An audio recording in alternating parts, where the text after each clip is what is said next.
Hi friends, అందరూ ఎలా ఉన్నారు? మేము చాలా బాగున్నామండి. ఈరోజు నేనైతే పుదీనా చట్నీ చేద్దామని 2 కట్టలు పుదీనాకు తీసుకున్నాను. మా పాప చూసారా, నేనేం చేసినా అందులోకి వచ్చేస్తుంది అనమాట.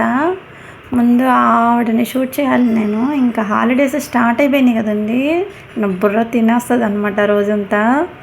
అలా పుదీనాని చక్కగా ఒలిచేసుకొని నీట్గా కడిగి పెట్టేసుకోవాలండి. ఇప్పుడు అవన్నీ ఇంగ్రీడియంట్స్, పచ్చడికి కావాల్సిన ఇంగ్రీడియంట్స్: చింతపండు, ఎండుమిరపకాయలు, ఉప్పు, ధనియాలు, జీలకర్ర 2, వెల్లుల్లి రెబ్బలు, పుదీనా క్లీన్ చేసుకున్న పుదీనా అనమాట.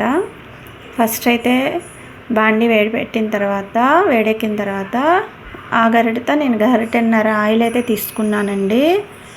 కొంచెం ఫాస్ట్గా చెప్పేస్తున్నట్టున్నాను. నేను ఫస్ట్ టైం అయితే వాయిస్ ఓవర్ ఇస్తున్నానండి వీడియోకి. మిస్టేక్స్ ఉంటే కామెంట్స్లో చెప్పండి. ఆయిల్ వేడెక్కిన తర్వాత మనం పక్కన పెట్టుకున్న ఎండుమిర్చి ఉన్నాయి కదా, అవి అందులో వేసి ఫ్రై చేసేసుకోవాలి. కొంతమంది అయితే పచ్చిమిరపకాయలతో కూడా చేస్తారండి, నేను కూడా కొన్నిసార్లు చేశాను. ఈరోజైతే నేను ఎండుమిర్చితో ట్రై చేస్తున్నాను. ఎండుమిర్చి కూడా అలా ఫ్రై అయిపోయిన తర్వాత నెక్స్ట్ మనం కడిగి పక్కన పెట్టుకున్న పుదీనాకు ఉంది కదా, ఆ పుదీనాకు కూడా అదే ఆయిల్లో వేసేసుకోవాలండి. దాంతోపాటు ధనియాలు కూడా కొంచెం, 1 స్పూన్ ధనియాలు కూడా యాడ్ చేసుకున్నాం కదా, ఈ రెండింటిని కలిపి చక్కగా ఫ్రై చేసేయాలి. పుదీనా కంటే మన జీర్ణ వ్యవస్థకి చాలా మంచి పదార్థం అండి.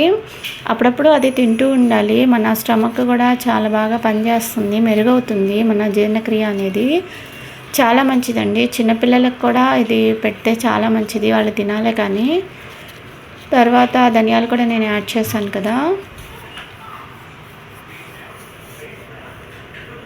ఆ 2 కలిపి చక్కగా ఫ్రై చేసేసుకోవాలండి. బాగా మగ్గపెట్టేసుకోవాలి.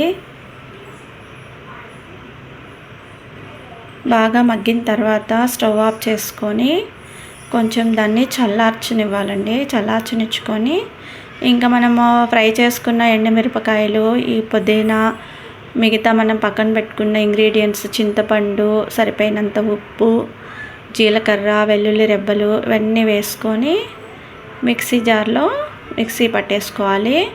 కొంచెం వాటర్ అయితే అవసరం ఉంటుందండి. బాగా డ్రైగా చేసేసాం కదా, ఫ్రై చేసాం కదా, కొంచెం లిటిల్ బిట్ వాటర్ అయితే యాడ్ చేసుకొని దాన్ని మిక్సీ పట్టేసుకోవాలి. మంచిగా వస్తుందండి, చాలా టేస్ట్గా కూడా ఉంటుంది పుదీనా చట్నీ అనేది. అలా మిక్సీ పట్టేసుకున్న తర్వాత చాలా టేస్టీగా ఉండే పుదీనా చట్నీ రెడీ అయిపోయింది. ఈ వీడియో నచ్చినట్లయితే లైక్ చేయండి.